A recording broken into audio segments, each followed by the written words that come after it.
ancient African symbol of resurrection called a Tekken that comes from the mythology of Asar, Aset, and Heru, who the Greeks called Osiris, Isis, and Horus.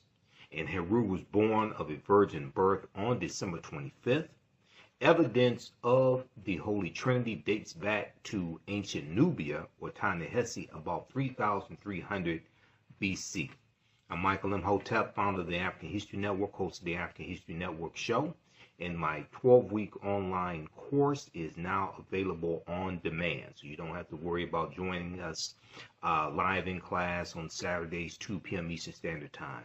Visit my website, theafricanhistorynetwork.com, theafricanhistorynetwork.com. Register for this 12-week online course right now.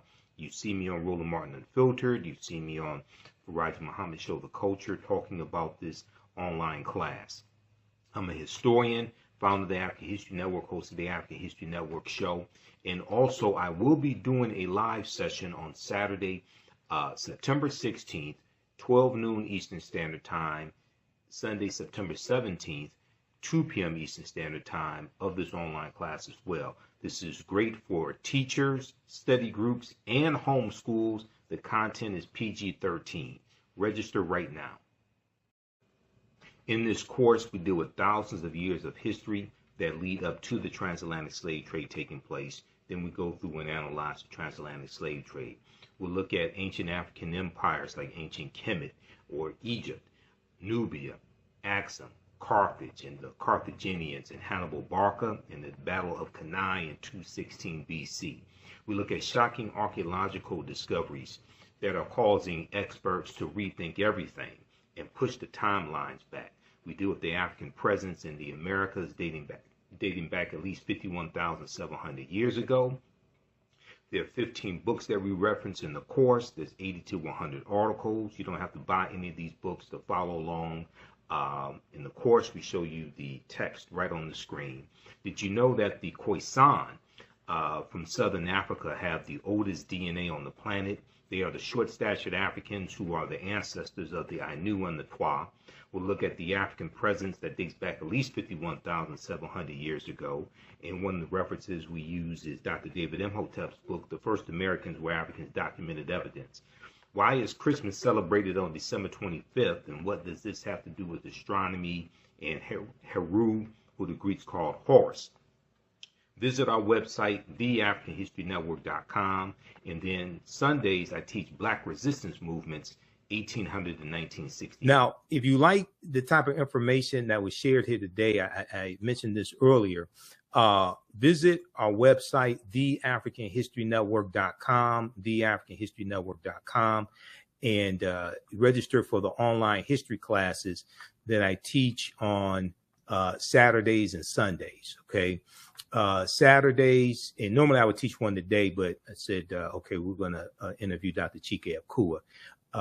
So next Sunday we'll be in class. But Saturdays, I teach a 12-week online course that I created called Ancient Kemet, one of the original names for Egypt, Ancient Kemet, the Moors, and the Maafa, Understanding the Transatlantic Slave Trade, what they didn't teach you in school. We deal with thousands of years of history and what leads up to the transatlantic slave trade taking place. We had a fantastic session yesterday. We dealt with the Dogon and how the Dogon originate in the Nile Valley region of Africa, the Dogon of Mali. We talked about Benjamin Banneker, and it's believed that Benjamin Banneker's grandfather, Banneker, was West African and possibly Dogon. We talked about astronomy, all of this, and the connection between the Dogon and ancient Kemet. The supreme being amongst the Dogon, whose name is Ama, comes from Amen. And we know Amen, Amen-Ra Ptah, the supreme being in ancient Kemet. So we do this class Saturdays, 2 p.m. to 4 p.m. Eastern Standard Time. It's on sale, $80. It's a 12-week online course. This time around, we're going to do 13 or 14 sessions. We do the sessions live. All the sessions are archived and recorded, so you can go back and watch it anytime. Okay. So as soon as you register for this 12-week online course, you can watch the class that we did yesterday and the previous weeks. And even after the 12-week online course is over with, you still have access to the full class. This content, I would say, is PG-13. It's not overly graphic or anything like that. I do a PowerPoint presentation. We have book references, articles, video clips. We take you throughout history. We show some of the interviews I've done with some of our scholars, like Professor Kaba Kamene, Professor James Small, Tony Browder, Dr. David Imhotep, and others. Sundays, I teach Black resistance movements from the Haitian Revolution, U.S. Civil War, Civil Rights Movement, and Black Power Movement, 1800 to 1968. We go through history chronologically and look at this history. We look at what leads up to the Civil War taking place. We look at the Reconstruction era, Jim Crow era, World War I, World War II, Civil Rights Movement, and Black Power Movement, to understand how we got to where we are today, to understand where we need to go from here. And I created both of these two curriculums. We look at 80 to 100 articles in each class. There are book references as well. The first class is about 7 to 8 books that we reference. You don't have to buy any of the books. We show you excerpts of the book right on the screen. Okay. And I'm a historian. I've been studying history 31 years. And these two courses that I teach is the culmination of a lot of research and interviews I've done on the African History Network show. And I've been hosting the African History Network show. I created the show. I've been hosting for 13 years as well. Okay. So there's a PowerPoint presentation with over 200 slides in the first class that we use. I put together the PowerPoint presentation, put together the curriculum also for both of these classes. And we deal with thousands of years of history and what leads up to the transatlantic slave trade taking place. We look at work from Dr. David Imhotep, but we also talk about the 1619 Project. Now, today is August 20th, 2019, the 403rd or 404th anniversary, I should say, of August 20th, 1619. Today is the 404th anniversary of that, when the White Lion pirate ship, which is a Dutch pirate ship, as well as the Treasurer, come into Virginia. And it was really Hampton, Virginia, as opposed to Jamestown, like people think. It comes into Point Comfort, and 20 and odd Africans are exchanged for food and water. At this point in time, codified slave laws don't exist in any of the 13 colonies. The first of the 13 colonies that have codified slave laws was Massachusetts in 1641. They come to Virginia right about 1661 or so. Okay. And they don't hit all these colonies at the same time.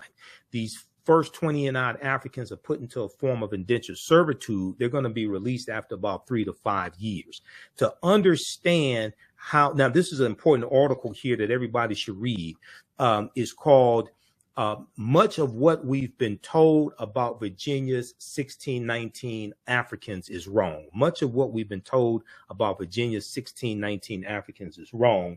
And also, one of the books we use in the class is Before the Mayflower by Lerone Bennett Jr.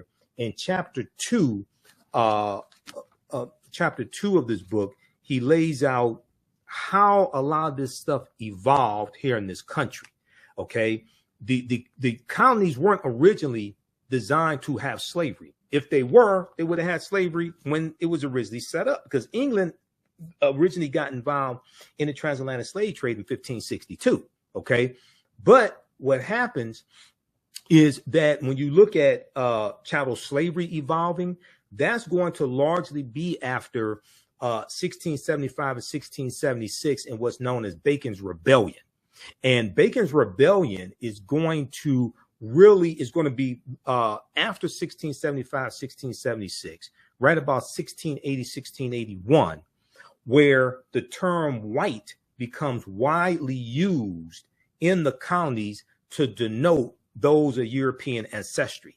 And what they were trying to do is break up the alliance between enslaved Africans, what we would call African Americans, or enslaved Africans, African indentured or free African people, poor whites, white indentured servants, poor whites, etc.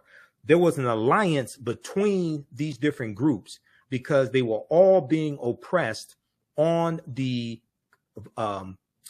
tobacco plantations in Virginia, and they were being oppressed by the ruling elite. and they realized that they had a common enemy. So there was a rebellion that was led by a Virginia tobacco plantation owner named Nathaniel Bacon in 1675 in the colony of Virginia. And in 1670, it was about 500. There's about 500 rebels. Okay. In 1676, these rebels burned down the town of Jamestown, Virginia. Okay. How many people knew this?